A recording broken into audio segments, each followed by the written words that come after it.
Wala pa akong nakitang tao ang uminsulto, nagmak, pinagtawanan si Muhammad. Kahit si Buddha. Pansinin nyo, lahat ng mapapanood natin sa mga kilalang platform, sa social media, sa Facebook, sa TikTok, sa YouTube, lahat patungkol sa Panginoong Jesus.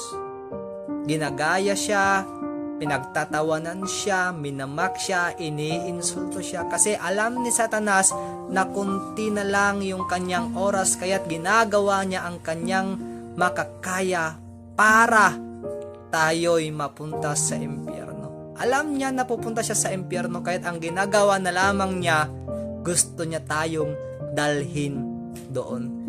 Walang panahon si Satanas para kunin or gayahin or gamitin ang buhay ng ibang tao para insultuhin si Muhammad, para insultuhin si Buddha, kasi alam naman niya na hindi yun totoo. Alam ni Satanas na ang totoo si Jesus. Alam ni Satanas na ang makakapagligtas sa atin si Jesus.